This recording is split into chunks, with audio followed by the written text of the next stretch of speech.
fabricants de matériel cherchent à innover ou à faire perdurer leur matériel, leur technologie.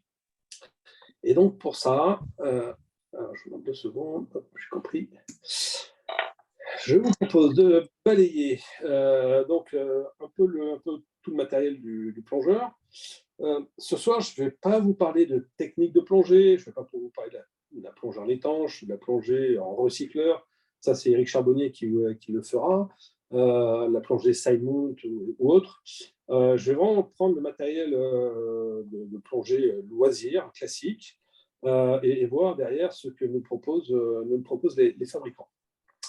Et vous allez voir que sur beaucoup de matériel, les fabricants, malheureusement, ils ne proposent pas énormément de choses. Et je conclurai là-dessus, on verra que c'est une tendance générale de la part des fabricants généralistes. Alors, si on démarre par les masques. Il y a très très peu d'évolution sur les masques. La principale innovation qui est sortie ces dernières années, c'est le silicone. Alors, ça existait déjà. Sauf que maintenant, les fabricants sont en capacité de fabriquer des masques sans armature. Ils appellent ça donc les masques sans cerclage. L'avantage sur ces masques-là, c'est en général, ce sont des masques de plus faible volume que les masques avec cerclage. Mais le véritable avantage, c'est le confort. Le silicone est hypoallergénique, c'est-à-dire il y a très peu de réactions allergiques au silicone, et ils sont légers par rapport à des masques avec cerclage. Et donc ça, aujourd'hui, tous les fabricants proposent.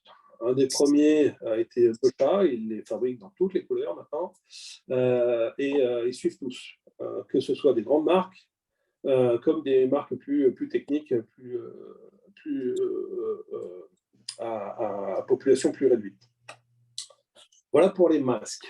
Donc, il n'y a pas énormément de choses à dire sur les masques. Je vais vite passer. On va passer sur les palmes. Alors, les palmes, là aussi, assez peu d'évolution sur les palmes. On retrouve toujours les mêmes modèles. Les quelques évolutions qui existent aujourd'hui sur le marché concernent les palmes pliables. Je vous ai donné 2 exemples de palmes pliables. On a les palmes pliables dans la longueur pour prendre moins de place. C'est des folding. Et ce sont des palmes très, très légères. J'ai eu la possibilité d'en essayer une paire un jour. C'est pas mal. Et c'est assez surprenant. Et c'est vrai que c'est très léger, très peu de place. Je ne sais pas qui a son micro ouvert. Il m'envoie. Si vous pouvez fermer le micro. Deuxième type de palme qui commence à se voir sur les bateaux, c'est les palmes à voilure repliable. Les amphibianes de chez Omega, dont la voilure se replie pour marcher sur le bateau, pour marcher sur le quai. Ça permet de garder ces palmes tout le temps au pied, les avoir. Donc ce sont des palmes réglables. De prendre beaucoup moins de place sur le bateau. Typiquement, quand on va se déplacer sur le bateau, juste pour aller se faire un saut droit, on peut plier ses palmes, se déplacer, prendre un peu moins de place, et puis les réajuster. C'est juste un clip. On appuie sur la palme, sur l'avant de la palme se reclipe, et on est parti pour aller palmer. Autre type de palme, on a les palmes articulées. Donc ça, c'est des modèles qui sont sortis il y a longtemps, les palmes articulées. Les articulations. Donc les articulations, ça consiste à avoir des bras au niveau de la voilure qui permettent théoriquement d'améliorer, d'amplifier l'amplitude de palmage du plongeur. Alors, les fabricants sont déjà à la 2e version chez Bocha. La première version avait pas mal de problèmes, les bras se cassaient. Et Scuba Pro, on est aussi à la 2e version, et eux, ils sont allés plus loin dans la démarche, puisque eux, ils ont fait carrément la palme avec des bras articulés, mais en plus, elles sont démontables pour le transport. Et ce qui veut dire que à l'aide d'une toute petite pièce, hop, vous pouvez démonter vos palmes, les mettre dans votre sac de voyage, plier, ça ne prend pas de place. Alors, il y a un peu de poids quand même, mais elles ne prennent pas de place. Et puis les remonter pour votre séjour de plongée. Donc, c'est le seul fabricant aujourd'hui, Scuba Pro, qui innove un peu au niveau des palmes, en allant un peu plus loin que les autres. Là, on a vraiment deux fonctionnalités qui sont différentes, les bras articulés et le pliage. Et enfin, sur les palmes, il y a une dernière technologie qui est apparue. Alors, certains les ont peut-être vu sur les bateaux, c'est les fixations. Les fixations pour palmes. Ça s'appelle c'est la marque FinClip qui fait ça. Ce sont des fixations que l'on achète séparément et que l'on vient fixer sur des palmes réglables. Et le principe, c'est à peu près le même que sur des fixations de ski avec des butées arrière, des pivots, des ploucs. Ce sont des fixations qui vont se baisser. Et là, vous pouvez libérer le pied. Et puis, vous remontez la fixation. Ça vient comprimer votre chausson. Et votre palme est fixée à votre pied. Et ça s'adapte, ce système-là s'adapte à peu près sur toutes les palmes, sauf les palmes techniques, comme les Jetfin chez Scuba Pro, chez Bechard, ou les Apex ou les Olis. Et en fait, le fabricant, sur son site, alors je n'ai pas voulu mettre les noms des sites pour ne pas faire de pub, le fabricant tient une liste de palmes compatibles et de marques compatibles si jamais vous êtes intéressé. Ce système-là est pas mal parce que c'est vraiment une accroche rapide, facile à mettre, facile à enlever. Par contre, ça alourdit quand même pas mal, la palme à l'arrière. Bon, c'est un choix. Voilà, j'en ai fini sur les palmes. Est-ce que vous avez des questions? Je vais aller assez vite parce que ce n'est pas là-dessus qu'on a le plus d'innovation.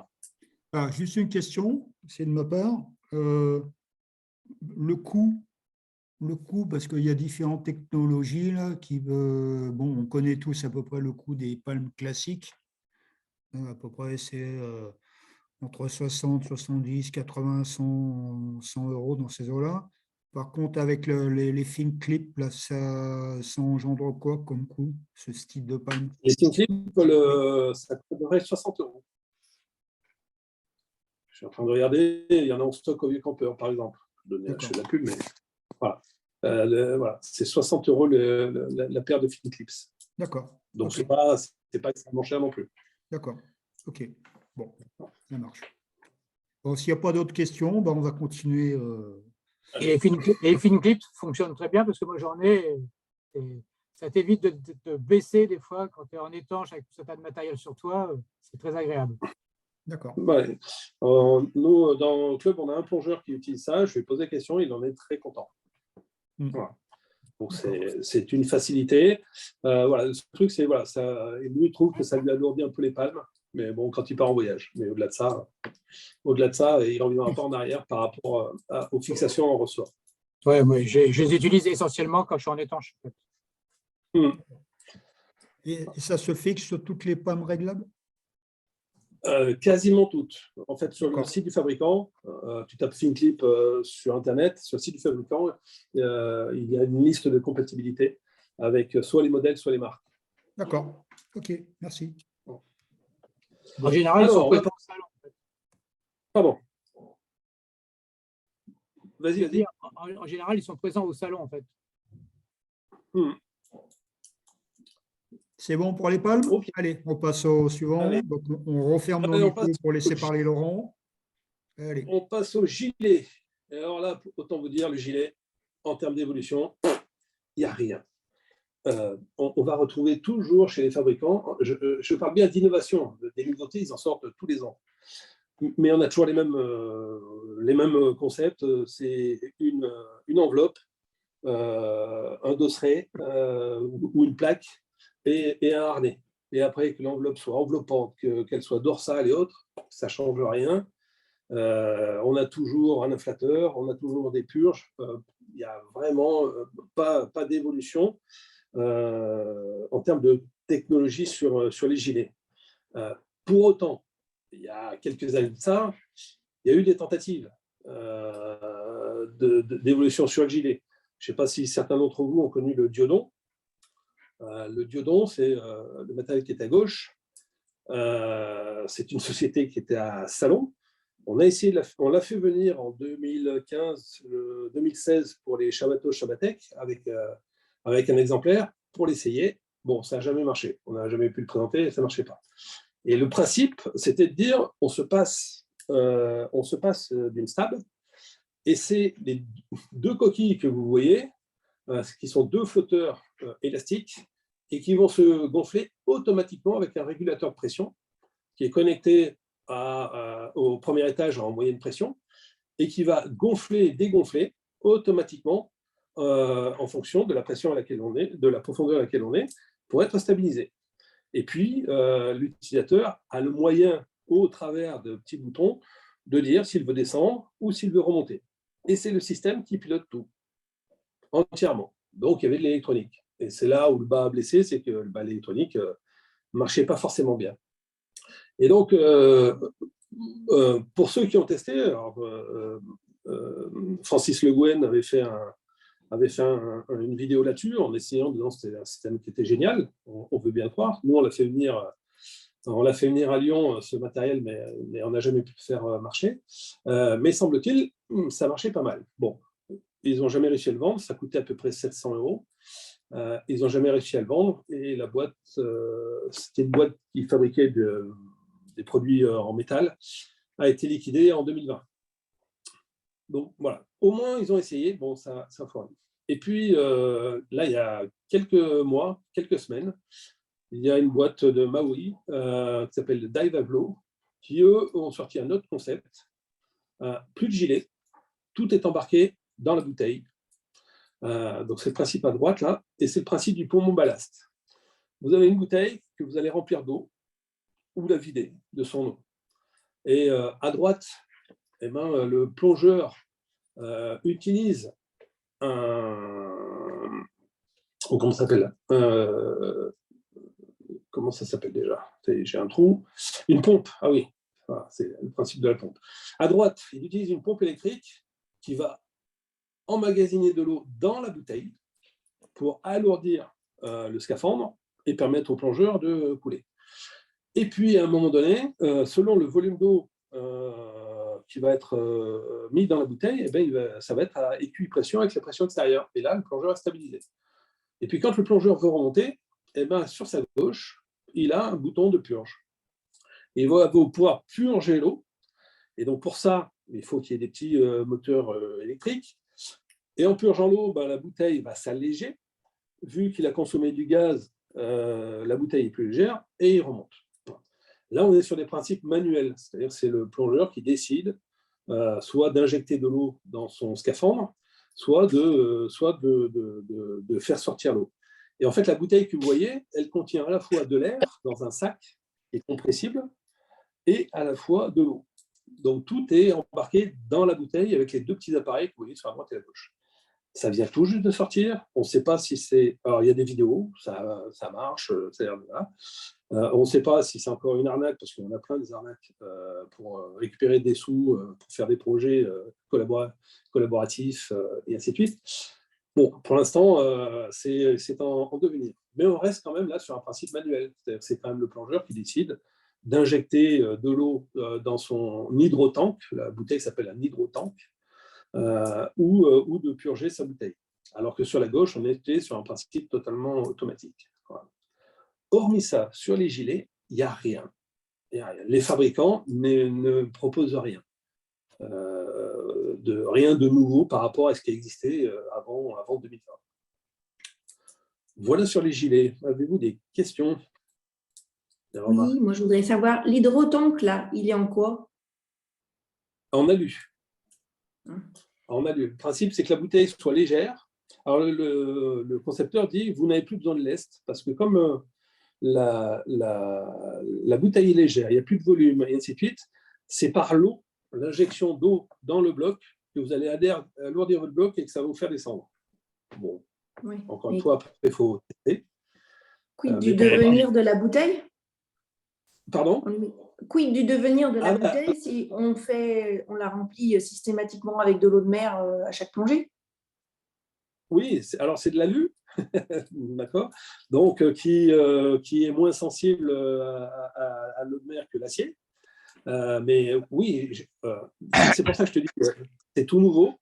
Ça fait un peu de bruit là, sur les forums et ainsi de suite. Il y a des vidéos.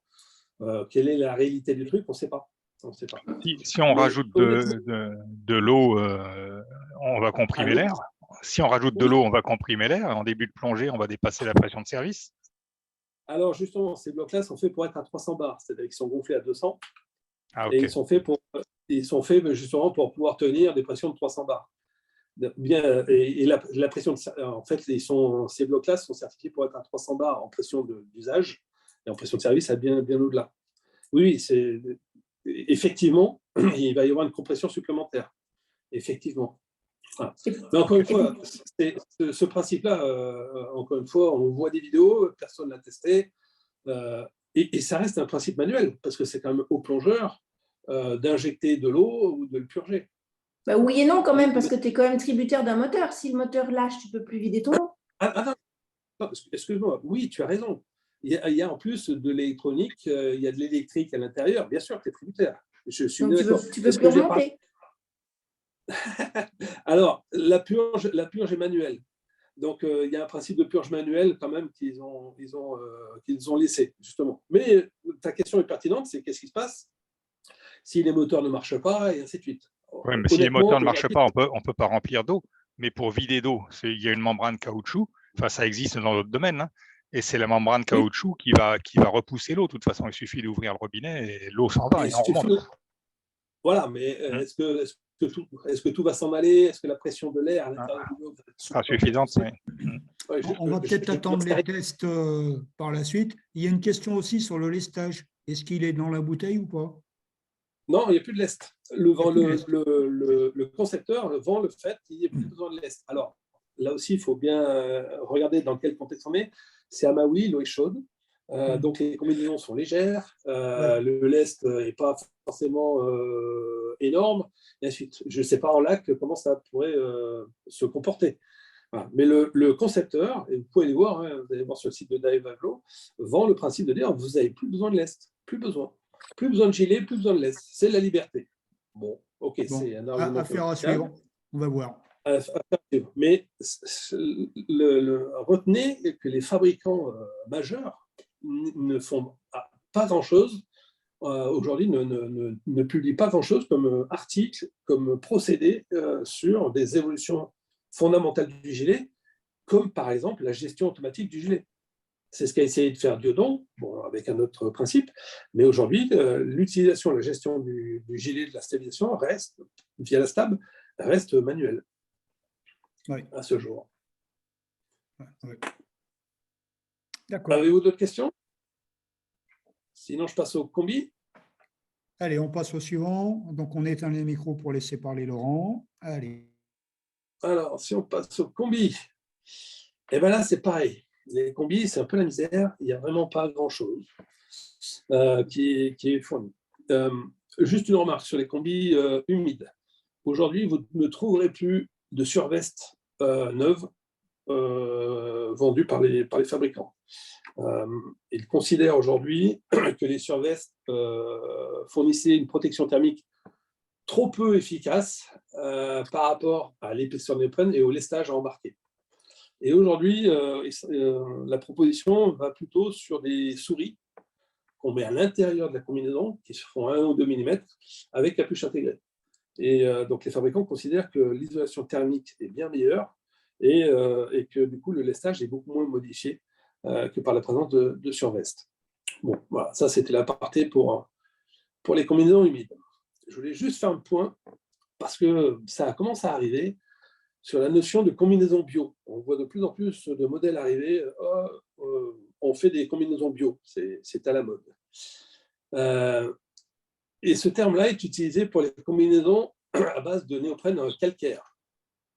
Alors, il y a 2 gros fabricants, Yamamoto et Sheiko, Yamamoto japonais, Sheiko qui est taïwanais, qui fournissent ces matériaux depuis longtemps.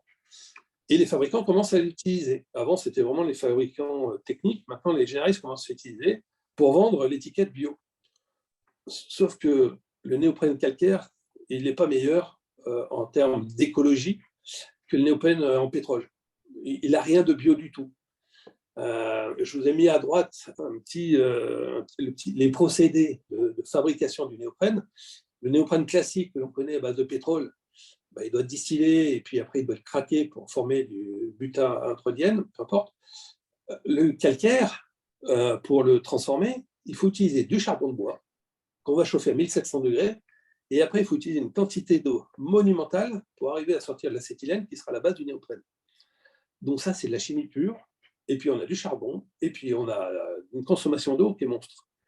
Donc le néoprène calcaire, il n'a rien de bio. Pourtant, c'est ce qui est vendu. On utilise du néoprène calcaire, et ainsi de suite. Alors pourquoi ils y vont, les fabricants? Tout simplement parce que le néoprène à base de pétrole, il devient de plus en plus cher. Et donc, celui en calcaire devient plus intéressant qu'avant. Et en plus, comme on pense qu'il y a du calcaire dedans, et que ce n'est plus du pétrole, on peut mettre une petite étiquette bio derrière. Ça fait vendre, et ça fait vendre un peu plus cher. Ça permet de justifier les hausses de tarifs. Je ne sais pas si vous avez vu les prix des combis en ce moment. Les tarifs ont vraiment augmenté. Alors, il y a un seul fabricant aujourd'hui qui fait du bio au niveau du néoprène, c'est Patagonia. Patagonia a sorti depuis des années un néoprène qui s'appelle le Ulex, qui est à base de caoutchouc naturel. Et ça, c'était uniquement pour les surfeurs. Eh bien, Aqualung et Scubapro viennent de sortir leur première gamme à base de caoutchouc naturel. Celui de Patagonia, c'est le seul qui est bio, et puis avec un peu de caoutchouc synthétique. Alors vous allez me dire, ouais, mais ils prennent du caoutchouc, donc forêt de caoutchouc, on va déforester, machin. Donc Patagonia, là aussi, a fait attention à utiliser du caoutchouc qui est sélectionné et qui est durable. Voilà. Mais allez voir les tarifs des combinaisons chez Scubapro en Ulex, une 5 ou 7 mm, c'est 690 €. Ça commence à faire cher pour une combinaison humide. Alors, vos combinaisons, on vient de voir que les combinaisons, qu'elles soient en base de pétrole ou calcaire, ça ne change rien. Non seulement elles ne sont pas bio, et en plus, elles ne sont pas recyclables. Et donc, aujourd'hui, qu'est-ce qu'on fait de nos vieilles combinaisons? Ces vieilles combinaisons, elles peuvent avoir une deuxième vie. J'ai été en Martinique cet été pour plonger, et les clubs là-bas me disent, mais envoyez-nous vos vieilles combis. Parce que, ok, elles sont élimées, machin, elles ne protègent plus, mais nous, vu la température de l'eau, on se fiche qu'elle ne protège plus thermiquement aussi bien qu'avant. Nous, ce qu'on veut, c'est qu'elle protège la peau des frottements, du sel, et ainsi de suite. Et donc eux, ils sont en attente d'avoir des combinaisons. Donc, on peut donner une deuxième vie. Alors, je ne dis pas qu'il faut aller en Martinique, en Guadeloupe, autre, mais on peut trouver des clubs qui ont besoin et qui vont réutiliser en deuxième, troisième usage des combinaisons dont vous ne voulez plus. Et de plus en plus, on trouve aussi des fabricants textiles ou de bagagerie ou de décoration qui travaillent le néoprène.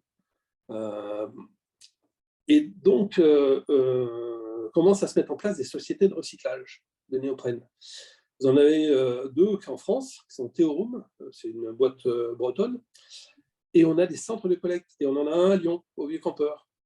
Donc, si vos combinaisons, vous ne savez pas quoi en faire, amenez-les au Vieux-Campeur. Il y a un bac à l'entrée, dans le magasin spécialisé eau plongée, il y a un bac à l'entrée, vous pouvez déposer.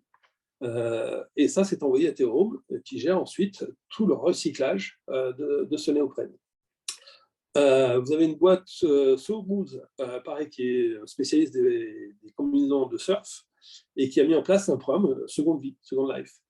Et là aussi, on a un centre pas loin de Lyon qui est à Dessines-Charpieu. Donc, vous allez sur le site. Alors là, j'ai mis le site pour le coup, pour leur donner un coup de main. Allez voir sur leur site. Il y a l'adresse de collecte à Dessines.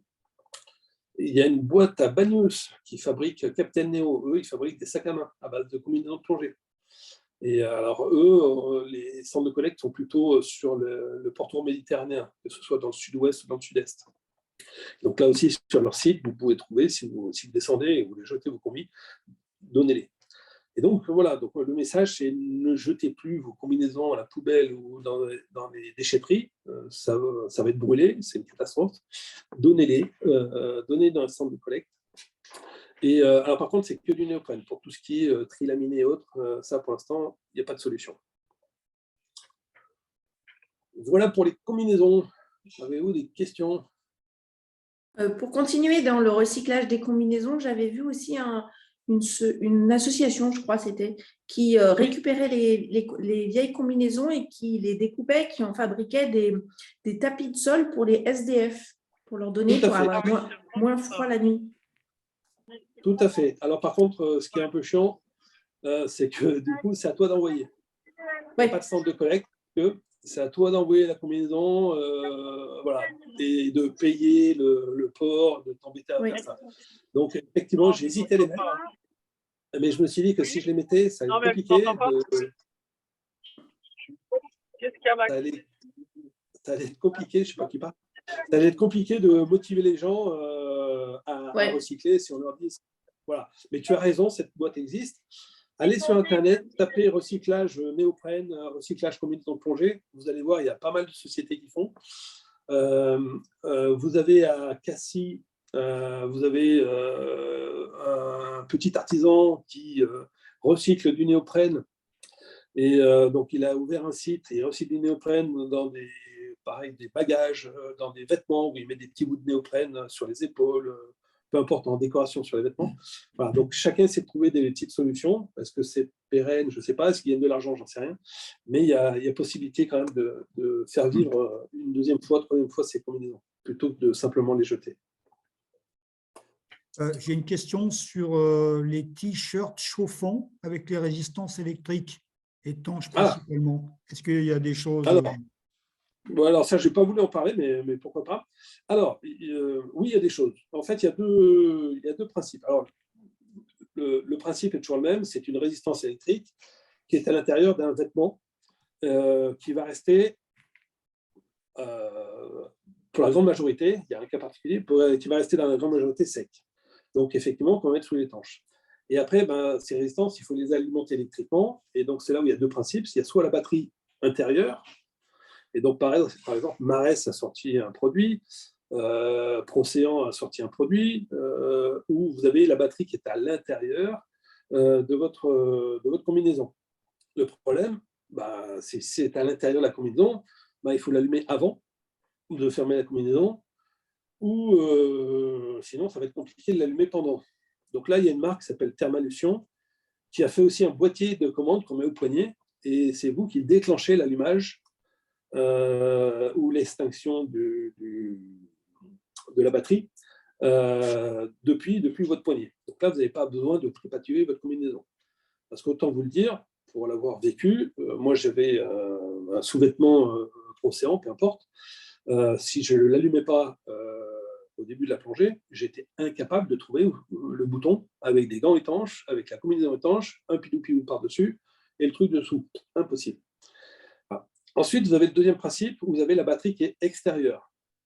Et donc là, ça nécessite d'avoir un câble qui va passer au niveau de votre inflateur d'étanche, où vous allez avoir un petit boîtier supplémentaire qui va se connecter à votre gilet à l'intérieur de la combinaison. Et là, vous déclenchez, depuis la batterie extérieure, vous déclenchez l'allumage ou l'extinction du gilet ou du t-shirt chauffant. Et donc là, il y a pas mal de marques. Yellow Diving, il y a Santi, il y a SF-Tech, il y en a pas mal qui font ce genre de produits.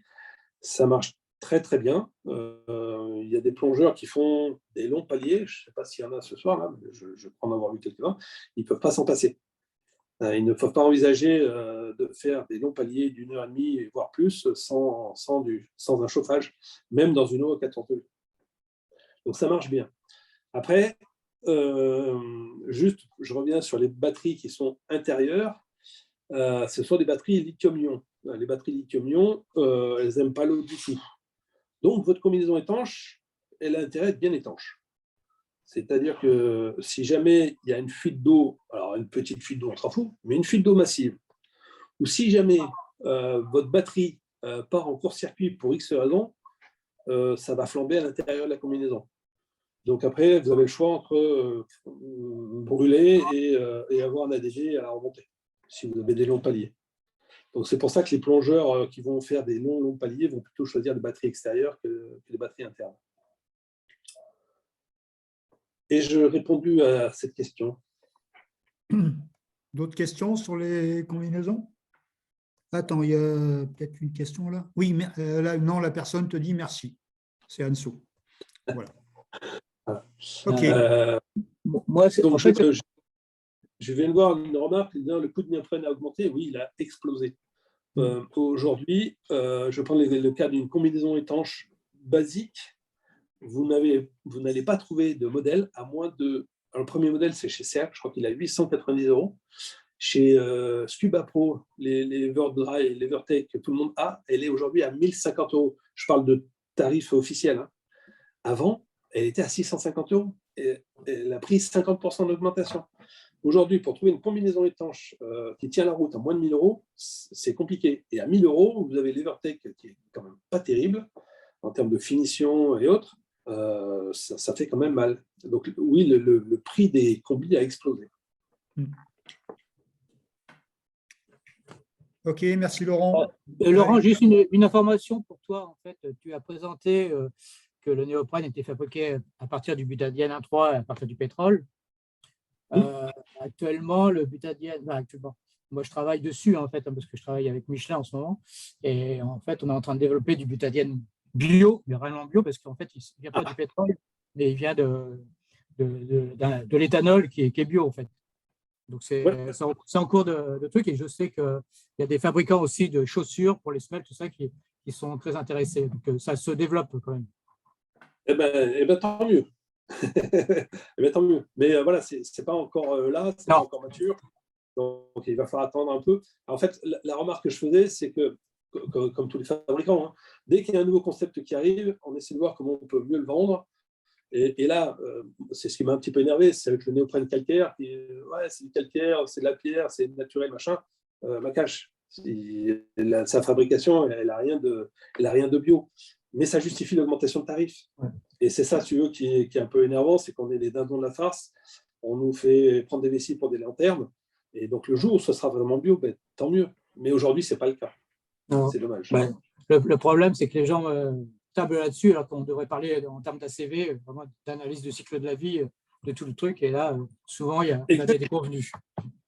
Le cycle de vie d'une combinaison, malheureusement, si on ne la réutilise pas, il n'y en a pas. Et ça, c'est dommage. Non, mais rien que la fabrication, en fait, tout est pris en compte. En plus, hein. OK. Merci pour l'info. Allez, l'éclairage. L'éclairage. Et ben là, alors, je ne vais pas parler du fait que les LED sont arrivés. Ça fait des années que les LED sont arrivés et qu'elles supplantent tout ce qui était éclairage halogène et autres. Par contre, ce qu'on voit de plus en plus arriver maintenant, c'est les lampes qui sont polyvalentes. Avant, on avait des lampes qui étaient monofocus, c'est-à-dire c'était soit des lampes qui éclairaient large, soit des lampes qui éclairaient avec un focus étroit. Et en fait, il y a un fabricant, vous le voyez, c'est Big Blue, qui a mis un coup de pied dans la mare en arrivant avec du matériel qui n'est pas si mal que ça. Et surtout, il a bousculé tout le monde parce qu'il est arrivé avec une gamme qui est hyper large.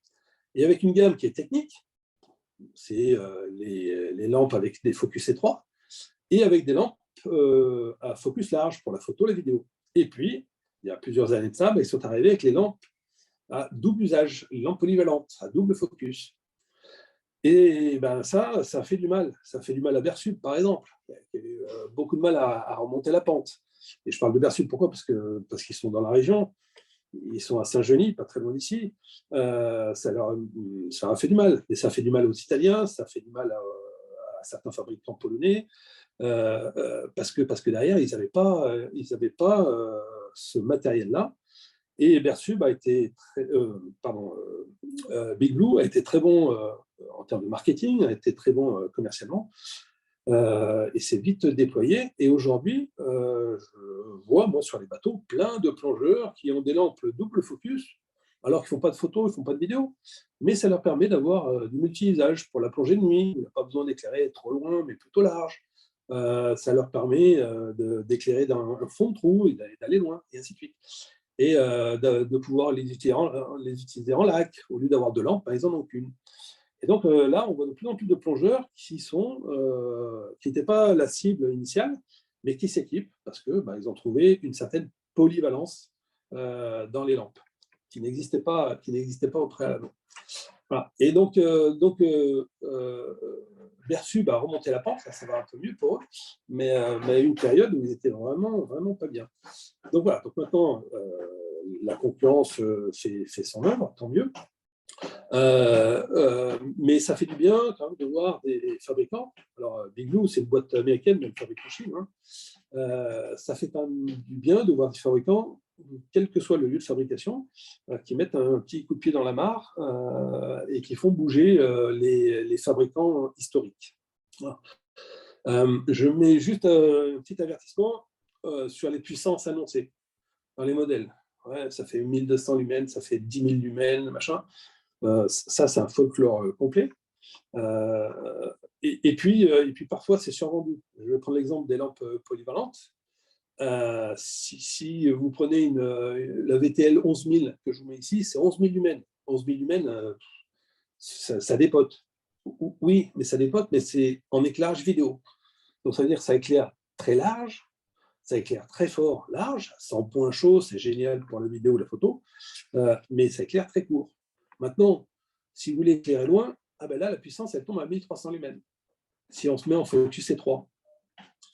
Et 1300 lumens, ça correspond à une toute petite lampe. Moi, j'en ai 2-3 qui font 1300 lumens, de chez Big Blue aussi, et qui sont toutes petites.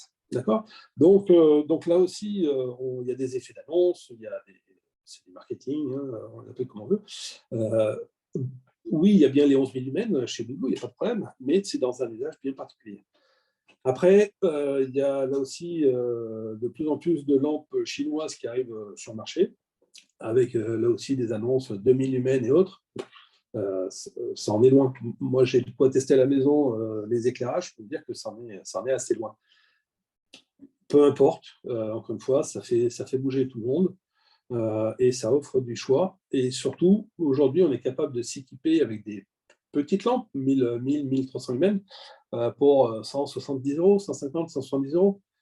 Voilà, donc ça, c'est déjà mieux que ce qu'on avait avant, où pour ce prix-là, on avait les lampes Ikelite jaunes, là, pour ce prix-là, qui éclairaient que dalle. Voilà pour l'éclairage. Avez-vous des questions sur les éclairages ? Vous avez des questions sur l'éclairage? Non? Pas de questions, mais une remarque. Tu parlais pour Big Blue du marketing. Je pense il est juste aussi de parler de. Ils sont arrivés à une époque avec des lampes de très très bonne qualité et avec une durée d'éclairage qui était aussi assez hallucinante. Je vois que tu es plongeur grotte. Moi aussi, je suis plongeur grotte. J'ai eu une des premières Big Blue. J'ai dû acheter ma première il y a une dizaine d'années au moins.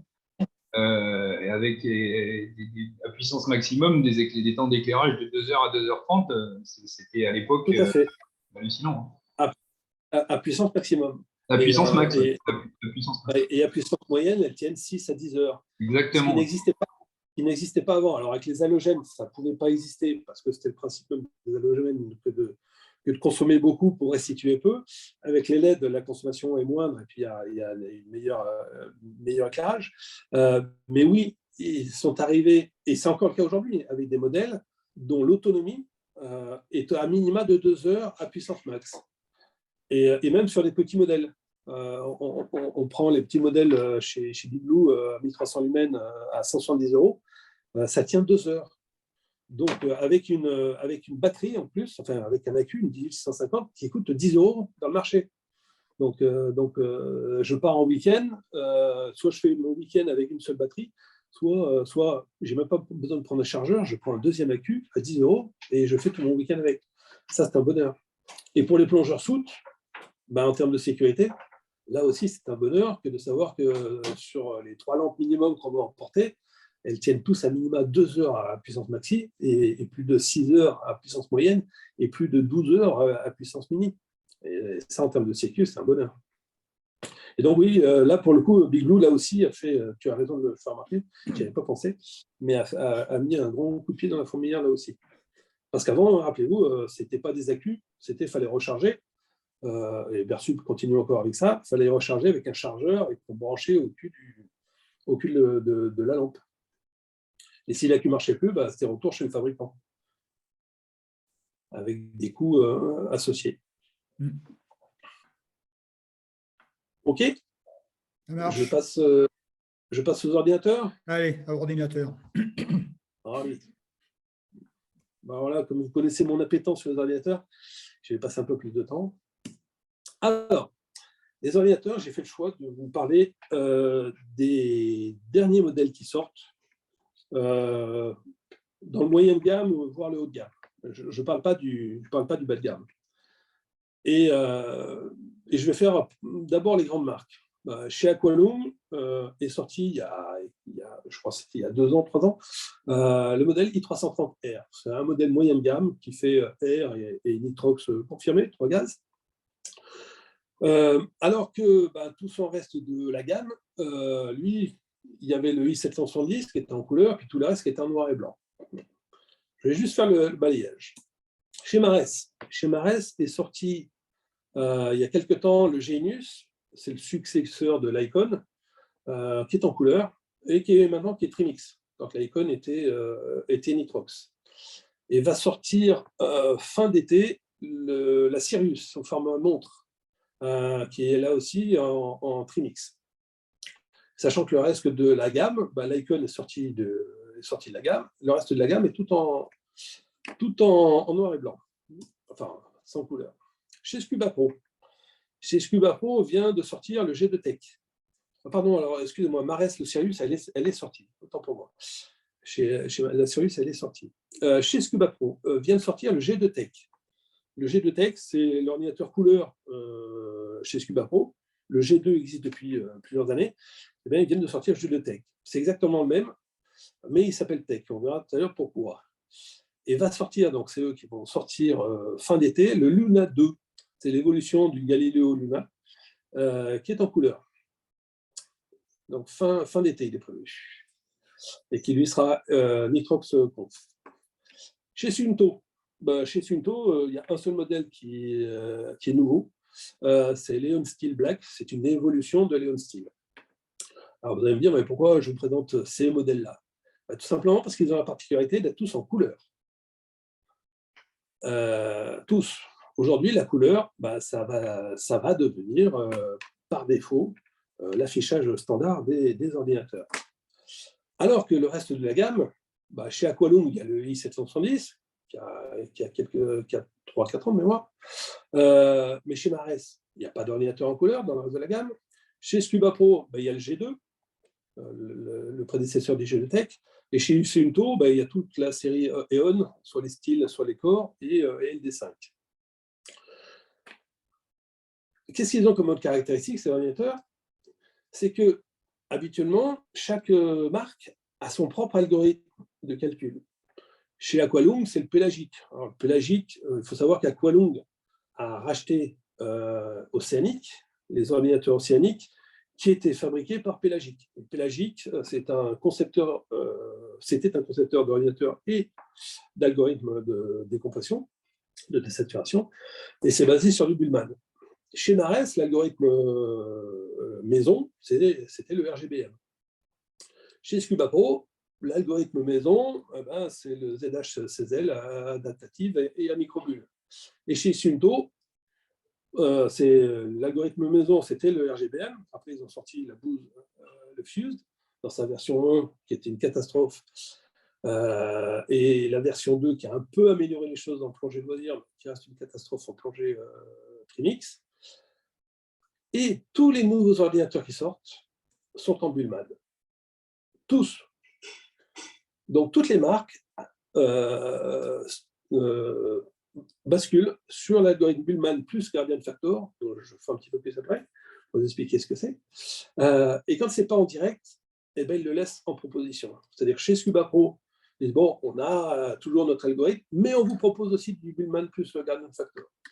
Et chez Sunto, on vous laisse le Fuse de 2 en version 2, mais vous avez aussi la possibilité d'utiliser du Bullman plus GF. Donc ça, c'est la remarque principale, c'est que tous les ordinateurs là, récents qui sont sortis en couleur récemment embarquent tous du Bullman plus Guardian Factor. Est-ce que ça vous parle, Bullman plus Guardian Factor? Alors, je passe à l'écran suivant. Est-ce qu'il y a des gens qui ne connaissent pas du tout ce que c'est? Non? Si, moi, moi, je ne sais pas. Moi. OK. Donc, c'est un algorithme qui a été conçu par un chercheur suisse, peu importe, s'appelle Monsieur Bellman. Et les gradient factors, c'est une façon de sécuriser cet algorithme. Et ces gradient factors, c'est un jeu de paramètres qui va permettre à chaque plongeur de définir son niveau de sécurisation. Mais son niveau, ce n'est pas un niveau 0, 1, 2, 3, comme on pouvait le voir avant. Non, c'est une valeur qui va entre 0 et 100. Donc, le plongeur est en capacité d'affiner, voire, je mets des guillemets là-dessus, de personnaliser sa désaturation par rapport à son propre profil ou par rapport au plongée qu'il fait. Donc, c'est une façon de sécuriser et de façon assez poussée son algorithme et donc son ordinateur. D'accord? Je simplifie à loisir, hein, mais c'est pour aller vite. OK? Alors, je vous montre à quoi ça ressemble. Le Mare Sirius, pour ceux qui ne l'avaient pas vu, voilà le format montre. Donc, il est sorti il y a quelques mois. Les autres, c'est des modèles qui gardent à peu près les mêmes boîtiers que ce qui existait avant. Le G2 Tech, pour ceux qui connaissent les Scuba Pro G2, le G2 Tech, il est identique. Pareil. Il me manque mon Luna, tiens. Zut. Et le Luna, il n'est pas affiché, c'est dommage. Tant pis. Je vous laisserai aller voir. Vous tapez Scuba Pro Luna 2, vous le verrez. Il a à peu près le même format que les précédents Luna, mais il a un affichage qui est en couleur, mais noir et blanc. Et par contre, il y a énormément de contraste. C'est-à-dire que le fond est blanc et l'affichage est en noir. Donc, il est très lisible. Ou non, c'est l'inverse. Le fond est noir et l'affichage est blanc. Ouais, c'est plutôt comme ça. Bon, tant pis, j'ai raté l'image. Ensuite, on va voir les nouveaux arrivants. Parce qu'on a des nouveaux arrivants. Ces nouveaux arrivants, ce sont des spécialistes des montres, des activités outdoor, comme Garmin ou comme Apple. Ces montres outdoor, c'est celles qui permettent de faire des activités, enfin même outdoor, même indoor, quelles que soient les activités sportives, ça peut être du vélo, ça peut être du vélo d'appartement, ça peut être de la course à pied, ça peut être du trail, ça peut être de la natation, peu importe. Et bien, ils ont rajouté une activité qui est l'activité de plongée. Et donc Garmin, il y a déjà quelques années de ça, a sorti une version MK1 en montre, puis a sorti il y a quelques années, il y a 2 ans, je crois, la version MK2 avec différentes tailles, une grande taille, puis une taille un peu plus réduite. Et ce sont des ordinateurs qui sont eux aussi en couleur. Et on a Apple qui a sorti, donc il y a peu de temps, il y a quelques mois, son nouvel Apple Watch Ultra avec un module plongé. Et bien, ces modèles sont aussi en couleur. Alors, il y a la petite exception qui est le modèle du milieu, qui est chez Garmin, la G1, qui est là avec un affichage noir et blanc pour compter le prix. Ces modèles sont, chez Garmin vont jusqu'au Trimix. Chez Apple, ça va jusqu'au Nitrox 40. Alors, et puis, la montre est limitée à 40 mètres. On est dans la plongée loisir, on peut faire des paliers. Mais là où c'est rigolo, c'est que comme c'est une Apple Watch, ça veut dire qu'il y a une application. Et ben, par défaut, l'application qui est vendue, c'est un profondimètre. Après, si vous voulez l'application de plongée qui calcule la DSAT, donc les paliers et autres, et ben, c'est le logiciel Océanique. Vous savez, les précédents de chez Apple, qui ont fabriqué le logiciel. Et l'abonnement, c'est un abonnement soit mensuel, ça coûte 13 € par mois pour accéder au logiciel. Et vous allez pouvoir avoir les logs d'une part, mais aussi tout l'affichage en plongée, avec la durée, la profondeur, la durée max, la profondeur max, les paliers, le Nodeco, et ainsi de suite. Donc c'est 13 € par mois ou à peu près 100 € par an. Au-delà de 40 mètres, ça ne calcule plus, ça passe en mode profondimètre. Bon. Voilà. Donc ça, c'est vraiment pour les gens qui veulent faire 2-3 plongées dans l'année, qui partent en voyage, ils ont une montre, et tiens, pourquoi pas, on va faire une plongée. Et hop, je prends l'abonnement, je plonge, et puis je m'abonne 1 mois, ça suffit, après j'arrête l'abonnement. Voilà. Caractéristiques de tous ces modèles, ils sont en Bullman plus GF, eux aussi. Je vais finir par les fabricants tech. Donc là, peut-être que beaucoup d'entre vous les connaissent. Chez les fabricants tech, on avait qui? On a Heinrich qui est fabricant de tous les OSTC. OSTC 2, 3, 4, Sport. Shearwater, qui est le fabricant des Peregrine, des Perdix, Petrel, du Terric, qui est un format montre. On a un fabricant polonais qui s'appelle Divesoft, qui fabrique depuis longtemps le Freedom. Un fabricant italien, Ratio Computer. Alors eux, ils fabriquent des ordinateurs, c'est des Thermomix. Ils font tout. Les premières versions qui faisaient tout et qui faisaient tout mal, ils faisaient analyseur oxy, ils faisaient prévision météo, ils faisaient magnétomètre, ils faisaient luxmètre, ils faisaient altimètre, ils faisaient thermomètre, ils faisaient baromètre, ils faisaient chronomètre, ils faisaient variomètre. Et après, ils faisaient ordinateur plongé. Mais ça, ils ne faisaient pas bien.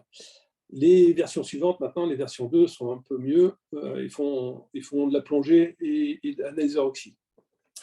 Et vous avez aussi Apex qui vient de sortir, là, il y a quelques semaines, son ordinateur, le DSX. 1250 €, Trimix, et qui lui aussi fait analyseur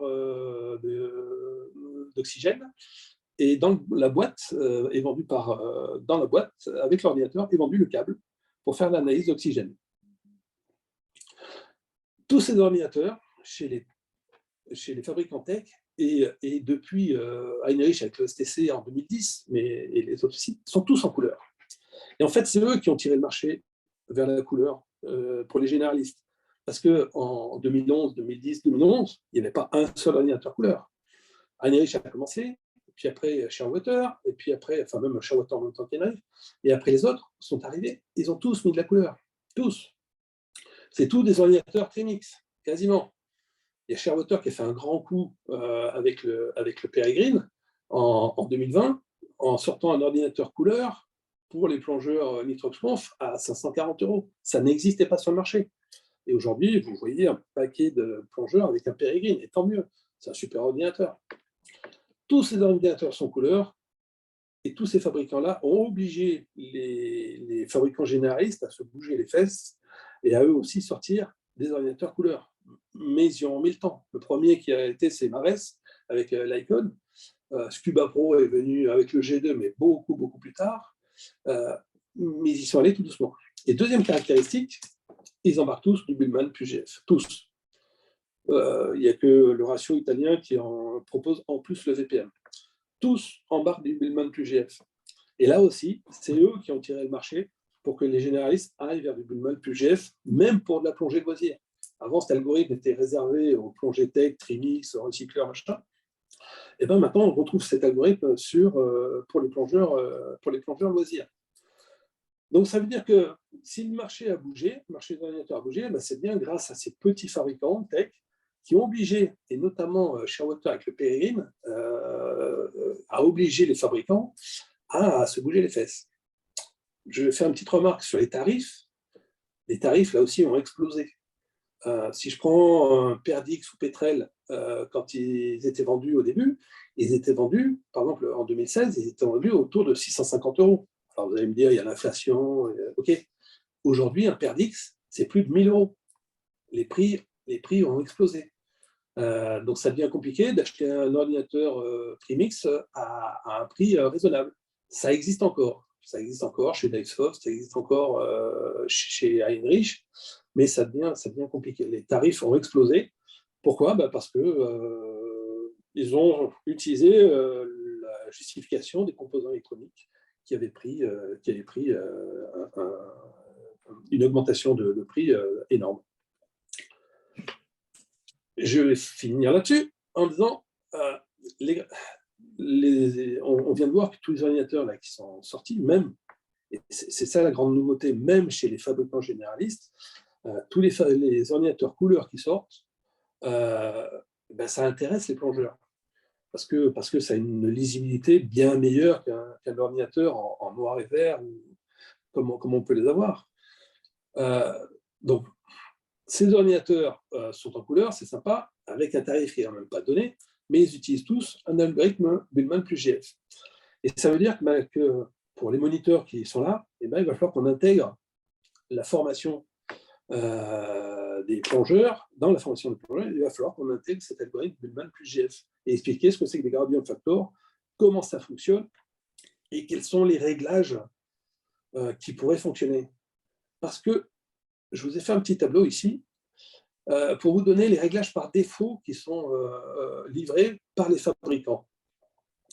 Chez Aqualung, l'algorithme avec le réglage, donc réglage 100-100, c'est l'algorithme de base.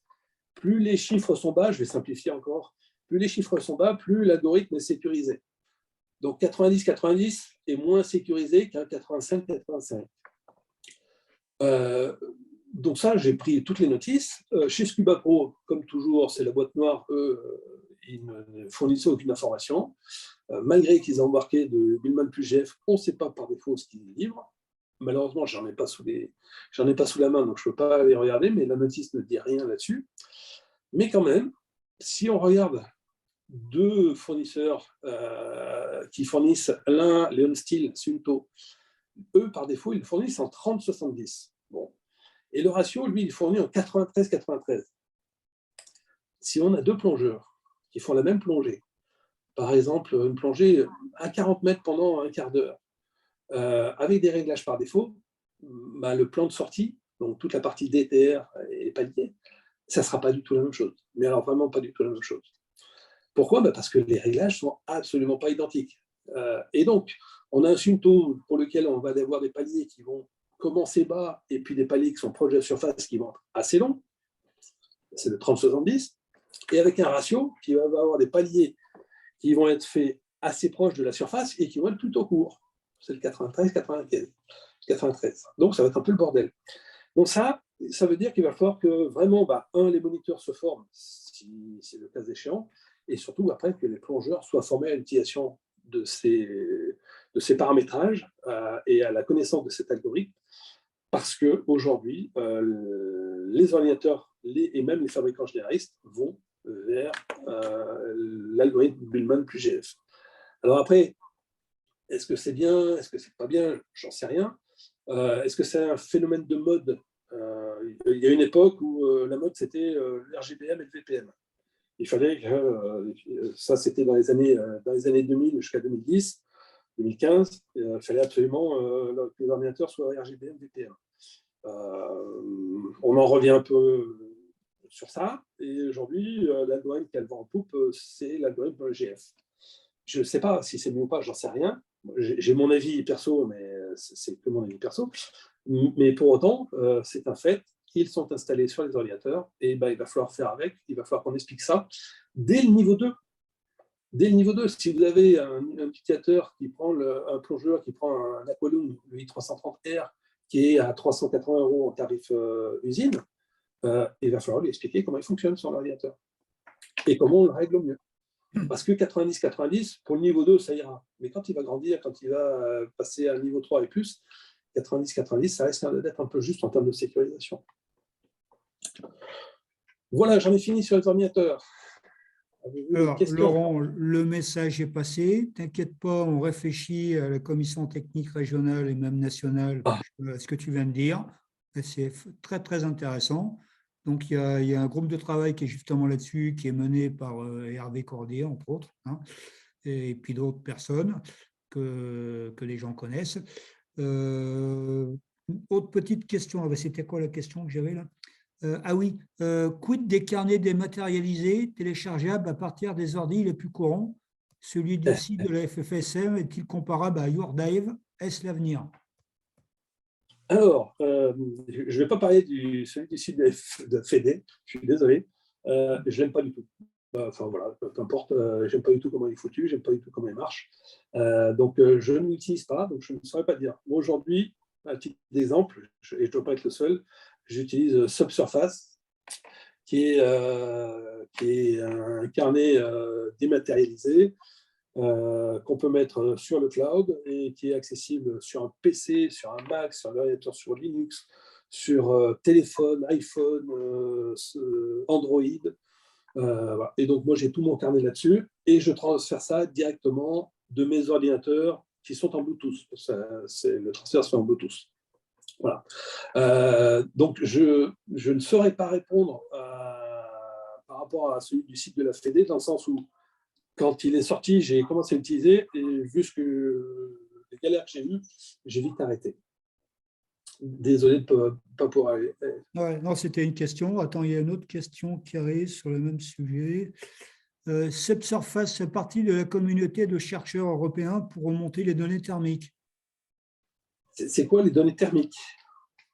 Alors, est-ce que Anso, qui a posé la question, peut développer un petit peu? Oui, tout à fait.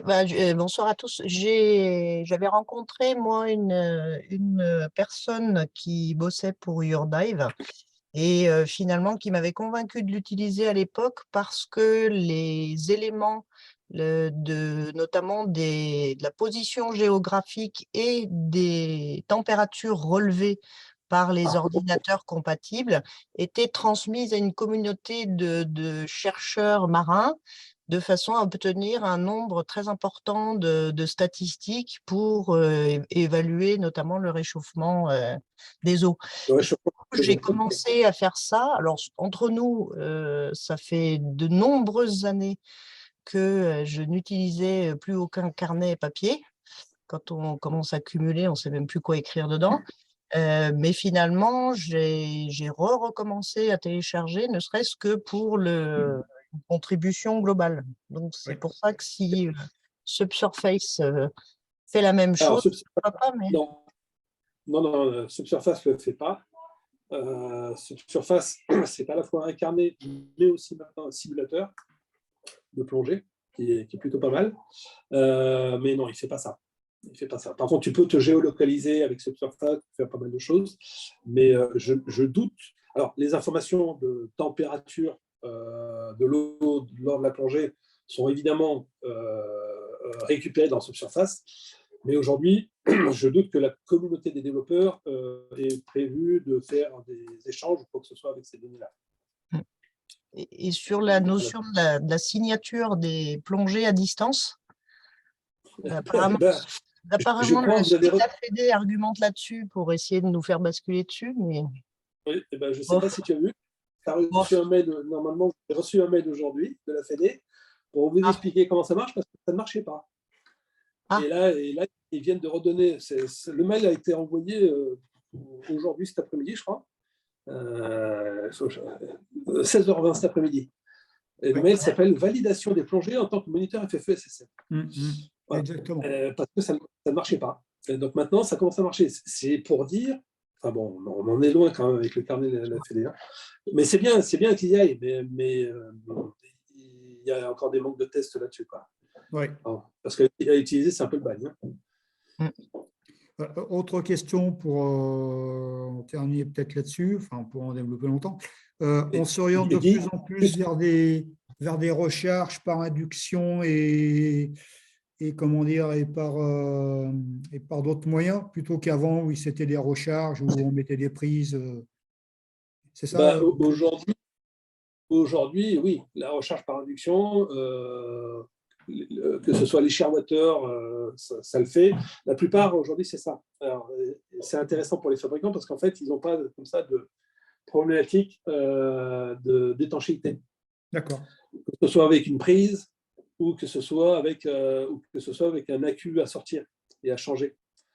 Donc, l'inconvénient, c'est que c'est une batterie qui est intégrée et qu'avec le temps, la batterie va perdre de son efficacité. Voilà. Mais aujourd'hui, la recharge par induction est pratiquée par de nombreux fabricants. Voilà. D'accord. D'autres questions sur les ordinateurs? Une petite question à propos des formats montres. Est-ce que vous en utilisez et qu'est-ce que ça vaut en termes de lisibilité surtout parce que c'est petit. Je ne sais pas qui a parlé, mais si un jour on plonge ensemble, je te ferai essayer un Teric de chez Shearwater. Je lis mieux mon Teric que mon Petrel qui est connecté à mon recycleur. Aujourd'hui, mon Teric, je l'ai depuis 2018. Je lis mieux qu'un OSTC. Enfin, voilà, c'est une montre. J'ai de la presbytie. J'ai des loupes sur mon masque. J'ai aucun problème pour lire et c'est une tuerie en termes de lecture. Oui, alors je confirme parce que toi, j'étais en rate d'ordinateur il n'y a pas longtemps, là, les changements de piles, et on m'a prêté un Teric. Je crois que je vais en acheter un. Honnêtement, il y a une visibilité sur ce truc-là, c'est infernal, quoi. Bon, à part qu'il est un peu cher quand même, mais bon. J'en vends un bientôt. Ouais. J'en ai deux, j'en vends un bientôt, Guy. D'accord. Ok, bon, je te recontacte. Ok. Ça marche. Non, c'est le Marès, je l'ai vu en magasin, il est pas mal. Le Marès, c'est celui-là. Le Marès, c'est celui-là, le Marès Sirius. Ouais. Il est vraiment pas mal en termes de lisibilité. Alors, je ne l'ai pas vu dans l'eau, je l'ai vu que en magasin. Il est pas mal en termes de lisibilité. Il y a après, il y a le Garmin. Moi, j'aime beaucoup moins parce qu'il est beaucoup moins lumineux qu'un Terric, par exemple, ou que le Marès. Et après, c'est question de goût. Par exemple, le Garmin, il y a beaucoup de gens qui l'achètent parce que c'est une montre à porter tous les jours et tu peux faire du vélo avec et tu mesures ton activité vélo. Tu fais ton suivi d'activité sur Strava et compagnie. Donc, c'est vraiment un ordinateur à tout faire. Et il marche bien. Après, en termes de lisibilité, le Terric est au-dessus. L'Apple Watch, toutes les vidéos qu'on a vues, par des plongeurs, pas par le fabricant, a une lisibilité qui est extraordinaire. Par contre, il est limité à 40 mètres. Ça, c'est autre chose. Donc, les formats montres, il faut vraiment les essayer parce que ça peut faire peur dans l'affichage petit par rapport à un Nemo Wide que l'on est habitué ou à un Galileo qu'on est habitué. Mais entre un Galileo et un Terric, il n'y a pas photo. Je vais tout de suite vers le Terric. Tout de suite. Ah bah, quand tu vois le Terric et que toi, tu fais des plongées un peu techniques, par exemple avec des remontées, tu vois la courbe derrière, c'est infernal. Hein. Tu vois tout. Hein. C'est extraordinaire. Ouais. Très, très bien. OK. Avez-vous d'autres questions? Non, mais en tout cas, merci pour de ce tableau-là, tu vois, le tableau de. Il sera disponible sur le site. Les fabricants livrent les ordi avec des gradient facteurs par défaut. Ça, je trouve ça complètement hallucinant, quoi. Qu'ils ne soient pas tous réglés par défaut à 500, ça me trouble. Moi, qu'ils soient réglés à 500, ça m'ennuierait. Parce que il y a zéro sécurité, zéro marge. Ouais, mais on a plongé pendant 50 ans comme ça, à zéro sécurité, zéro marge. Cette marge-là, on l'a découverte il n'y a pas si longtemps que ça. Et utiliser les gradients de facteurs, c'est pas anodin. Aujourd'hui, effectivement, oui, je suis d'accord, ça te donne une marge, mais il faut savoir ce que tu fais quand tu les règles. Ce que je veux dire par là, alors il y a, je ne sais pas, vous connaissez Alain Forêt? Oui. Vous savez qui c'est, Alain Forêt? Un ancien instituteur régional qui rédige les bouquins de plongée plaisir. Alain Forêt est en train de rameuter tous les plongeurs possibles pour justement imposer des règles communes aux fabricants, notamment sur les GF, parce qu'ils apparaissent de plus en plus, et mettre en place certaines règles. Parce que c'est un peu l'hérésie, c'est un peu la bérésina là-dessus. Mais encore une fois, l'algorithme Bullman plus GF n'a jamais été testé scientifiquement. Les GF, c'est une surcouche qui a été rajoutée dans les années 2000 par un Américain. Ça marche, ça n'empêche pas les accidents, mais personne n'est capable de dire quels sont les bons paramètres à utiliser.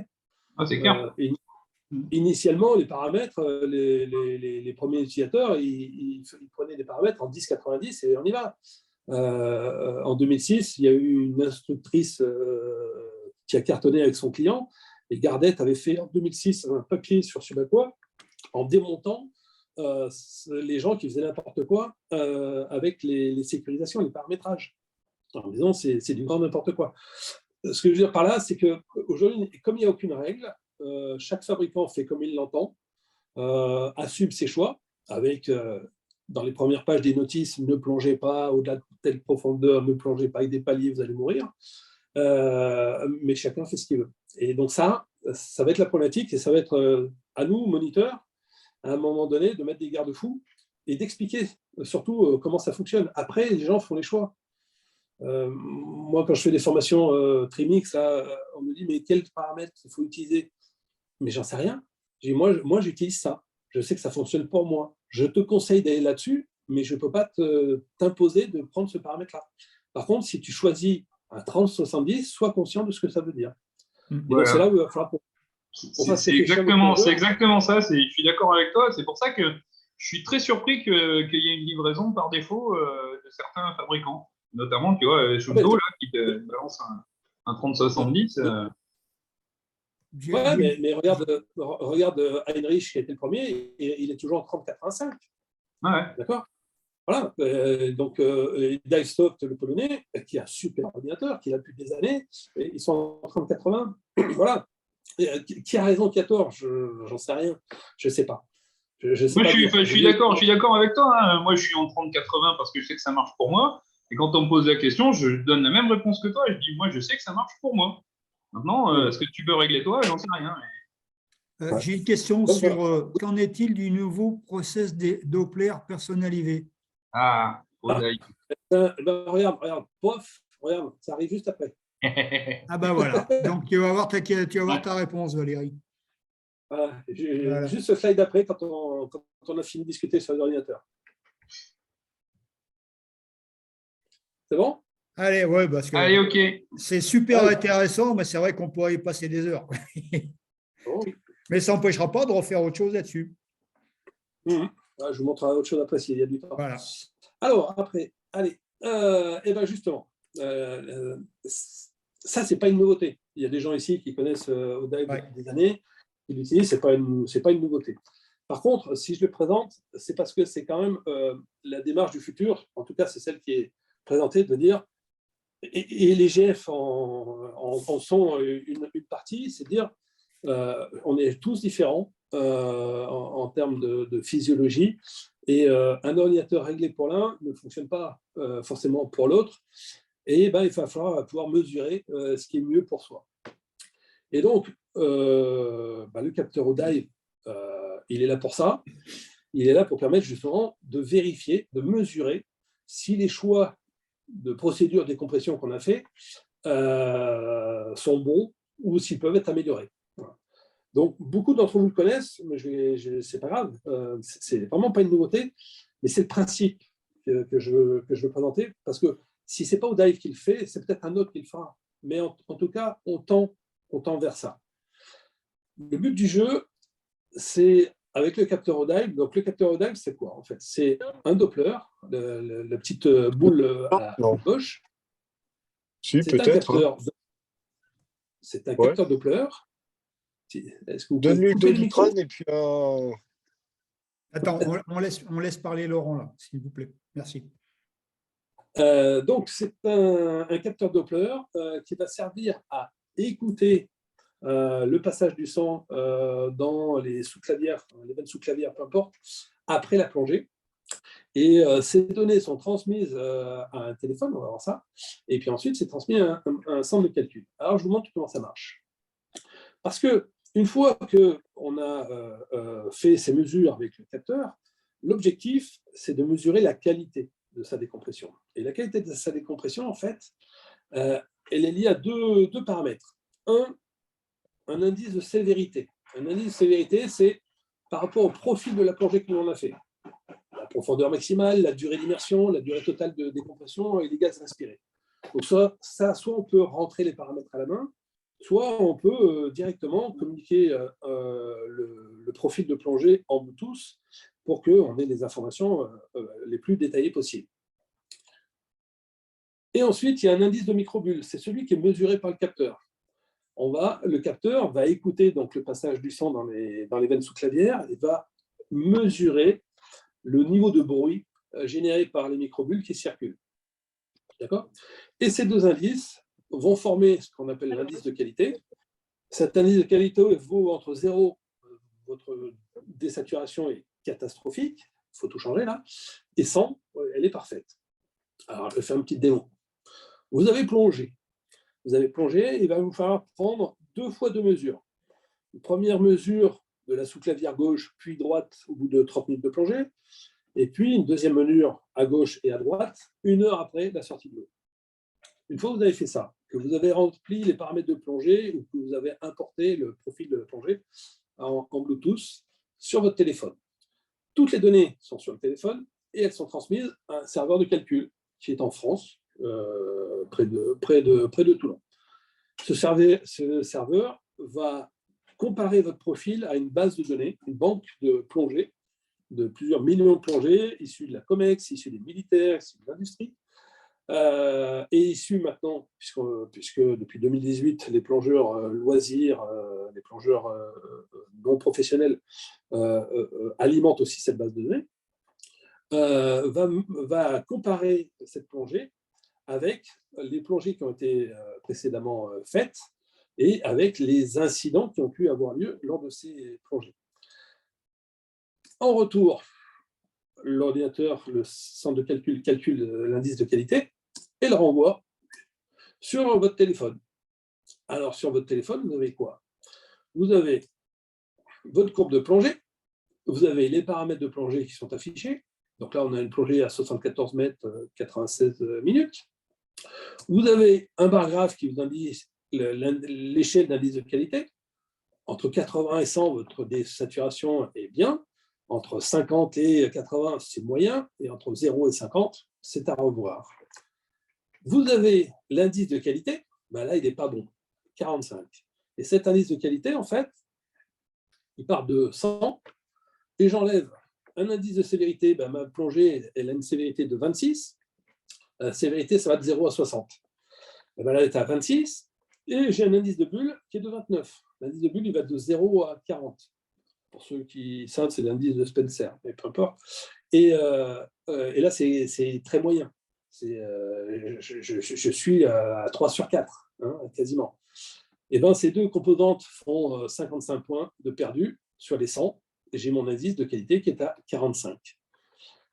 Bon, bah, c'est bien. Je viens de voir que ma désaturation n'est pas terrible. Et ben maintenant, je vais pouvoir jouer avec un simulateur sur lequel je vais pouvoir jouer sur certains paramètres, comme les gardiens de facteurs. Et je vais voir, et je vais faire bouger mes gardiens de facteurs, les hauts, les bas, peu importe, et je vais voir l'impact que ça aura statistiquement par rapport à la base de données, à la banque de données qu'a le fabricant, voir les impacts. Et là, je peux voir qu'en modifiant, alors peu importe les valeurs, mais qu'en modifiant les GF, eh ben, j'ai amélioré mon indice qui est passé de 45 à 63, mais surtout, j'ai maximisé ma sécurité par 4. C'est-à-dire que, enfin, j'ai amélioré ma sécurité par 4. D'accord? Ce facteur 4. Mais je peux aussi jouer sur d'autres paramètres, comme si je suis un recycleur sur une PPO2, en disant, bah, tiens, au lieu d'avoir une PPO2 à 1,4 au palier, bah, je vais mettre un 6.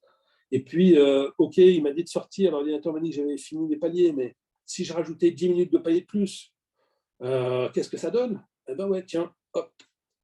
Voilà, là, j'ai encore maximisé par 15. C'est à titre d'exemple, hein. Mais j'ai amélioré ma sécurité par 15. Et je suis passé d'un indice 45 à 82. Et là, le but du jeu, c'est de dire, bah, la prochaine plongée de ce type-là, avec les mêmes types de gaz que je fais, avec le même type de profondeur, et bien, au lieu d'utiliser les GF que j'avais utilisés, au lieu de travailler avec PPO2 à 1,4 et autres, et ben, je vais utiliser les GF que je viens de simuler avec la meilleure PPO2 possible, et puis je vais peut-être rallonger un peu les paliers. Au lieu de sortir de l'eau plus vite pour aller boire un coup, bah, je vais faire peut-être 10 minutes de plus. Voilà. D'accord? Donc le but du jeu, c'est a posteriori, hein, parce que les microbules, on les voit après la sortie de l'eau. On les détecte le mieux possible entre 0 et 2 heures après la sortie de l'eau. On ne peut pas le faire dans l'eau pour l'instant. Mais le but du jeu, c'est de dire, ben, par rapport à l'expérience que j'ai de ma plongée, eh bien, les plongées suivantes, de même type de profil, temps, profondeur, gaz, eh bien, je changerai mes paramètres. Et c'est là où je vais personnaliser, c'est-à-dire que je ne vais pas utiliser une sécurisation identique à chaque plongée. Non, non, je vais devoir personnaliser mes facteurs de sécurisation par rapport à la plongée que je vais faire. D'accord? Alors, je vais prendre un exemple vite fait. Je plongeais 40 mètres en lac, en circuit ouvert, pendant à peu près 20 minutes, et puis ça me faisait une plongée d'à peu près 1 heure. Je sortais de l'eau, j'avais mes mesures, 100. Parfait, nickel. Je faisais les paliers qu'il fallait, et ainsi de suite. Puis je suis passé au recycleur. Recycleur diluant air. Mais l'intérêt d'un recycleur, c'est qu'on ait un nitrox parfait. C'est-à-dire qu'au fond, j'ai toujours 1,3 ppO2. En déco, je suis à 1,5. Nickel. Et donc, bah, je faisais 1 heure d'immersion, mais là, je passais un peu plus de temps au fond. Je passais 35-38 minutes au fond. Et ça me faisait, là aussi, une sortie en 1 heure. Et là, je mesure mes bulles, une calamité. J'avais 42 niveaux de bulles. Un cargo, l'hélice d'un cargo, blanc. Et j'ai demandé, écoutez, en plus, le son. Et donc, j'ai contacté le directeur scientifique en me disant, mais explique-moi. Il me dit, mais Laurent, en fait, tu as passé beaucoup plus de temps au fond. Donc, ta charge en azote au fond, même si tu as un PPO2 qui est un peu meilleur en circuit ouvert, ta charge en azote, elle est bien supérieure. Et donc, ton réglage de sécurisation, TGF, ne peuvent pas être identiques. Il faut que tu sécurises plus. Et ben oui, je dis, ben oui, je suis con, comme me balai. Oui, effectivement, moi, je regardais la PPO2, je regardais ainsi de suite, mais je ne regardais pas la charge en azote. Et c'est bien ça qu'il faut voir. C'est ce qui nous gêne dans la plongée, hein, c'est les gaz, c'est l'azote, c'est l'hélium. Et donc, ce sont les gaz inertes. Et donc voilà, donc les plongées suivantes, ben, j'ai sécurisé et je suis revenu à mon existant. Donc là, l'outil m'a permis, oui, de sécuriser ma plongée. Voilà. C'est pas parce que j'ai des bulles que je vais avoir un accident de décompression. Par contre, on sait qu'il y a un lien entre le niveau de bulle important et le risque d'accident de décompression. D'accord ? Ça a été démontré dès les années 2000, où il y a un lien de causalité entre un niveau de bulle important et une augmentation du risque d'ADD. Donc, pour en revenir à ça, Azote, c'est une boîte française, ils essaient de s'étendre, et ainsi de suite. Ils sont en contact avec Dan. Voilà, bon, peu importe. Est-ce que ce seront aujourd'hui, c'est quasiment les seuls sur le marché à fournir un capteur de cette taille-là pour des particuliers. Après, il y a des professionnels qui ont ce genre de matériel, mais c'est un autre coût et un autre gabarit. Peut-être qu'il y en aura d'autres, ça ne sera peut-être pas Azote, ils seront les précurseurs, il y en aura peut-être d'autres. Mais en tout cas, le futur de notre plongée, ça va être ça. Ça va être à un moment donné d'apprendre à mieux se connaître et d'arrêter d'utiliser des paramètres ou des algorithmes ou des valeurs par défaut qui ont été définies par des fabricants sans qu'on sache sur quelle base. Aujourd'hui, il n'y a pas un seul fabricant, que ce soit Scuba Pro, Aqualung, Sunto, qui communique sur leurs statistiques d'accident. Aucun. Qui communique sur le niveau de sécurisation réel de leur algorithme. On n'en sait rien. Donc, ils fournissent ça pour un profil standard qui n'est même pas documenté. Voilà. Mais par contre, ça marche. Ça saurait si ça ne marche pas, mais est-ce qu'on pourrait réduire le niveau d'accident ? Oui. Rappelez-vous, hein, la plus grande majorité, je crois que c'est 70% des accidents de décompression, ont lieu alors que les plongeurs respectent leur protocole de décompression. D'accord ? Ça, c'était une étude qui a été faite sur la base des cas traités en caisson hyperbare. Ça a été montré à Toulon. Je crois que c'est plus de 2 tiers, 70% des accidents ont lieu alors que les protocoles de décompression sont respectés. Donc, ça veut dire que là-dessus, on peut s'améliorer grandement. Et la démarche d'Azote en fait partie. Voilà sur ce sujet. Alors, j'ai une question. L'avenir serait peut-être la mesure de bulles et l'analyse en temps réel sous l'eau. Eh bien, malheureusement, non. Enfin, oui, ce serait bien. Sauf que ça ne marche pas comme ça parce que les bulles, elles arrivent après. Elles n'arrivent pas sous l'eau. Elles arrivent après. Le niveau maximum de bulles arrive, j'ai dit tout à l'heure, entre 0 et 2 heures après la sortie de l'eau. Donc, évidemment, ce serait un bonheur qu'on puisse faire ça sous l'eau et qu'on puisse rallonger les paliers si on entendait ou si on nous disait « fais gaffe, là, ton niveau de bulle est important ». Pourquoi pas ? J'ai cité tout à l'heure Alain Forêt. Alain Forêt vient de publier un article il n'y a pas longtemps là-dessus en disant que ce serait bien que les fabricants, au vu du profil de plongée, au moins avertissent les plongeurs qu'ils sortent soit des clous, soit qu'ils devraient rallonger un peu leur palier, sans dire combien. Mais c'est compliqué à faire. C'est compliqué. Et puis, encore une fois, il faut que les fabricants soient honnêtes dans la démarche. Je m'explique. Il y a un fabricant qui s'appelle XDeep, qui est polonais, qui a sorti il y a quelques années de ça un ordinateur qui s'appelait le Black. Tout petit ordinateur, super bien fait, super lisibilité. Alors, je l'ai testé, et ainsi de suite. Sauf que cet ordinateur, selon les profils que je faisais, il donnait des paliers, mais c'était une horreur. Et on était plusieurs à s'en plaindre. J'ai même fait une plongée sur le Haven. J'ai laissé mon ordinateur à la palanquée suivante, à Alain Cloteau, qui remontait après, parce qu'il me mettait 20 minutes de plus de paliers que ce qui était prévu dans le runtime et que ce que mes 2 autres ordinateurs me donnaient. C'était un ESTC et un Sharewater. Et donc, j'en avais marre. J'ai dit, alors, tu gardes, et puis comme ça, il ne sera pas planté pour la prochaine. Et donc, un jour, parce qu'on était plusieurs à se plaindre, j'ai pris des photos des 3 ordinateurs avec un profil un peu particulier. Et j'ai montré qu'il y avait un comportement bizarre. Et puis, j'ai contacté le fabricant, qui a commencé à me dire que, 1, je ne comprenais rien aux ordinateurs, 2, que je ne comprenais rien au paramétrage, 3, que j'étais vendu à EOSTC parce que j'ai eu le malheur d'écrire une doc pour eux et que je faisais exprès de dénigrer son produit. Et au bout de 2 jours de discussion assez intense, il m'a dit, mais je viens de comprendre, en fait, ton profil sort des clous et je mets, mon algorithme met un GF sécurisé par derrière. C'est-à-dire que mon ordinateur était réglé en 80-80, c'est-à-dire j'avais une sécurisation faible, on va dire comme ça.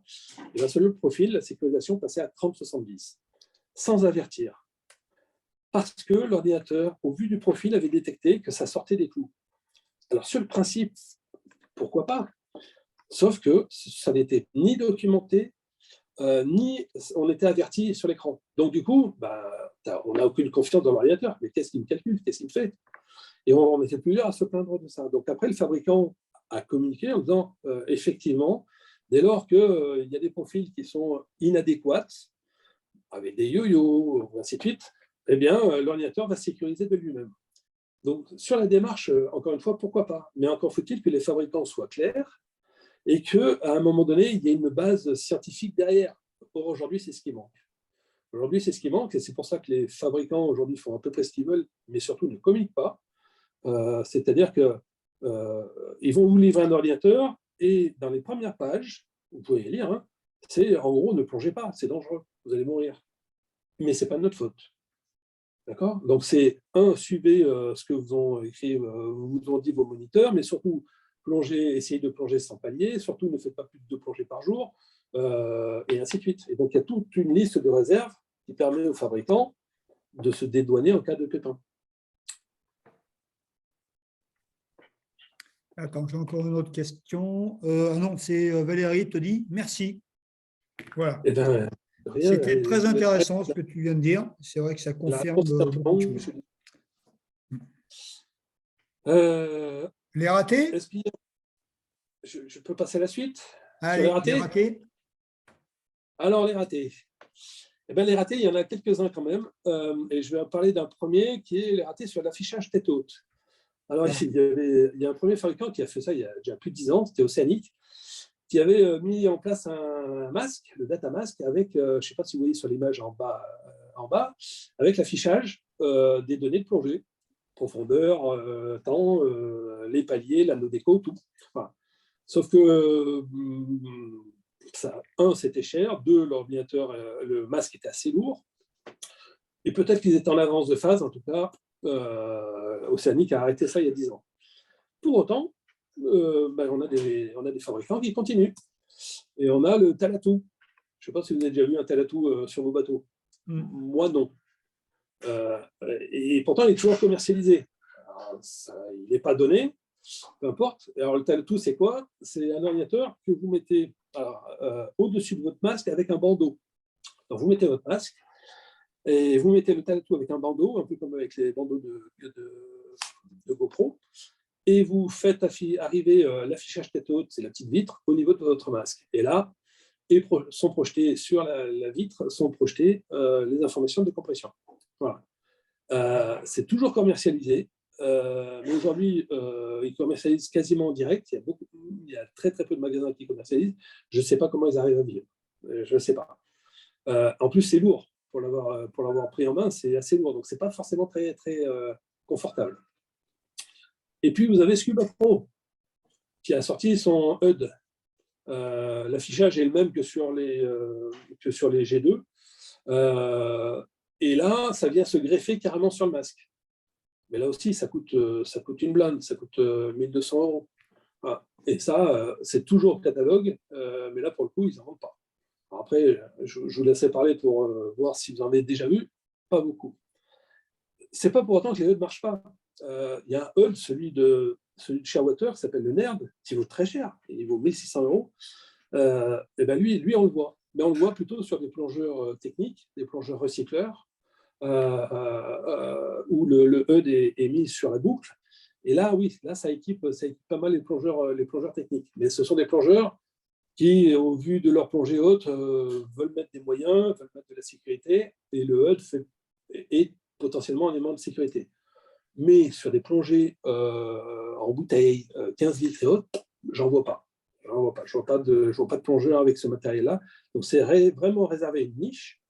Donc, c'est bien que Scuba Pro y aille, mais pour l'instant, la solution technique qu'ils ont choisi de fixer sur le masque, elle est quand même pas terrible, parce que tous les masques ne sont pas compatibles, d'une part, et puis c'est quand même super lourd. Voilà le premier raté. Ensuite, on continue avec le double premier étage de chez Bochat. Alors, je ne sais pas si vous avez entendu parler de ça. C'est sorti en 2017, c'est même plus commercialisé. Le principe, c'était d'avoir un double détendeur d'un double premier étage sur un seul boîtier.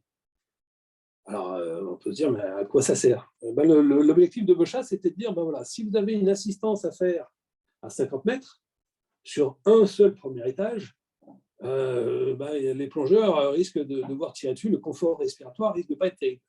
Eh bien, nous, on va en mettre 2. Comme ça, il y aura un bon confort en cas d'assistance, dès lors que la personne ne veut qu'un seul boîtier. OK. Ne faut pas que ton boîtier ne tombe en panne non plus, parce que sinon, tu n'as plus rien non plus. Donc, en termes de confort, pourquoi pas? En termes de sécurité, je ne sais pas. C'est pas forcément le meilleur choix. En tout cas, ils ont essayé de le sortir et puis ils l'ont rangé dans le placard parce qu'il n'est même plus commercialisé. Vous le trouverez même plus. Et si vous le trouvez, c'est des fins de stock dans les magasins. Ça a été la surprise pour tout le monde. Et personne n'a compris à quoi ça pouvait vraiment, à quel besoin ça pouvait vraiment répondre. Hormis la justification que je vais vous donner, mais qui est assez limite.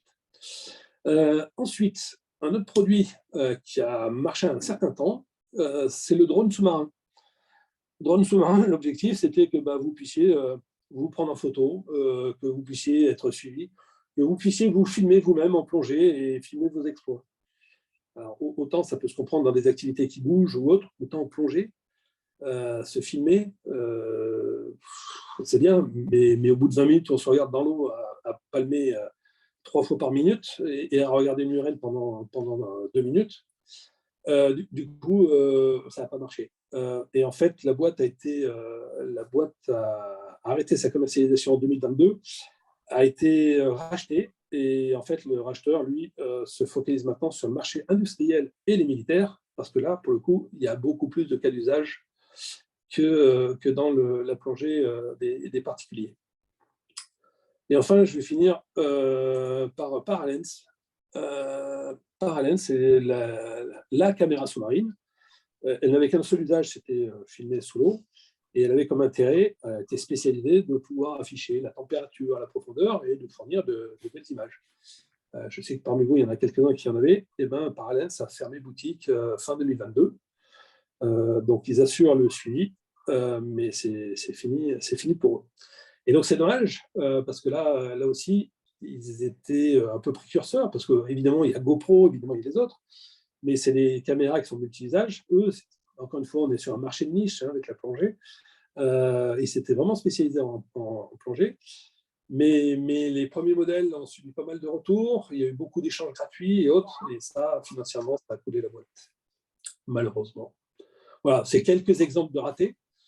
C'est dommage parce que les idées étaient bonnes, parfois un peu moins, je pense au e-bubble parce que ce n'est pas forcément les bons cas d'usage, parfois un peu moins avec le Bochat parce que là, je ne sais pas ce qu'ils ont fumé, mais ils ont essayé. En tout cas, on voit que certains fabricants essayent.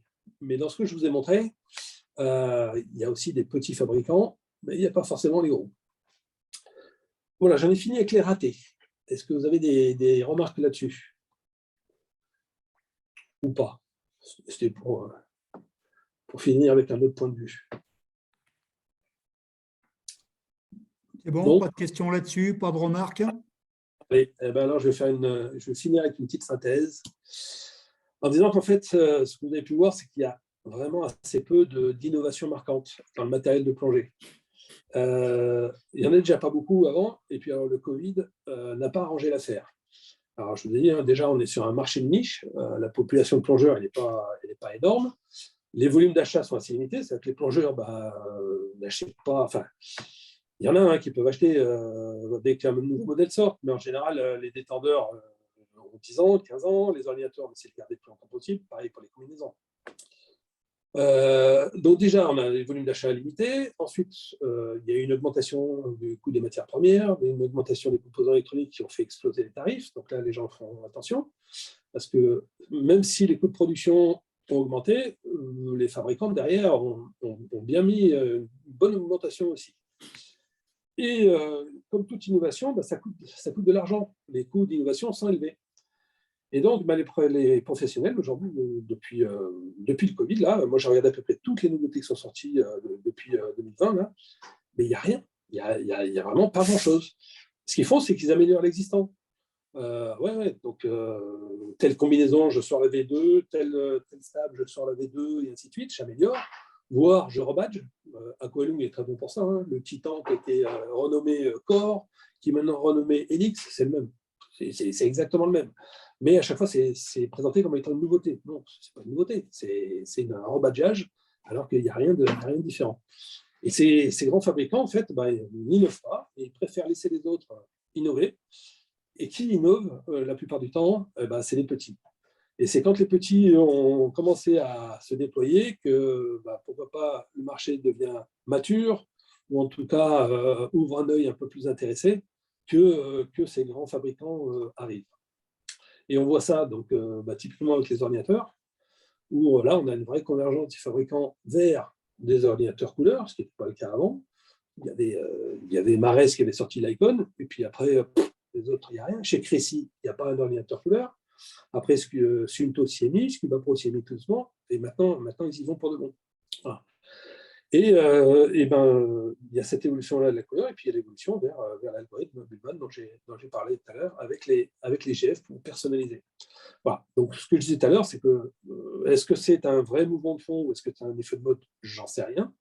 En tout cas, il y a une certaine convergence vers ça, et il va falloir que nous, plongeurs, moniteurs, on s'y adapte. Et guides de palanquet, parce que je sais que là, il y a les futurs guides de palanquet, qu'eux aussi connaissent les ordinateurs des plongeurs qui vont encadrer, sans même qu'ils aient à les former. Voilà. Merci Laurent. Bon, déjà, tu as une première réaction, hein, entre autres, qui je pense est unanime. Il y a Anthony, et puis je pense que c'est partagé par tout le monde, qui te remercie d'avoir partagé toutes tes connaissances sur ce matériel et puis qui nous a ouvert l'appétit pour avoir d'autres discussions, notamment sur les GF et tous les algorithmes, tous les futurs. Donc, on fera sûrement d'autres interventions là-dessus. Hein, et puis, les gens pourront te poser des questions éventuellement dans le futur également. Hein. Et puis, je remercie tout le monde. Est-ce que certains ont quelques remarques supplémentaires à faire ou d'autres interrogations dont tout le monde te dit merci, hein. Donc, encore une fois, merci à toi, Laurent. Merci à tout le monde. Et puis, la prochaine soirée PVDM, c'est début mai. Voilà. Donc, je remercie tout le monde d'avoir participé à cette soirée. Encore une fois, je remercie fortement Laurent. Hein, et puis, passez un bon week-end de Pâques. Et puis, à bientôt pour de nouvelles aventures, notamment les prochains rendez-vous pour la CTD 69. C'est l'examen initiateur dans 8 jours, pour certains peut-être d'entre vous. Et puis, le stage MF1 qui arrive avec l'examen dans 15 jours à Fréjus. Et puis, la sortie CTD, donc dans 15 jours également à Fréjus. Merci à tous et bonne soirée encore une fois. Merci. Merci, à bientôt. Merci. Merci. Au revoir. Au revoir. Au revoir.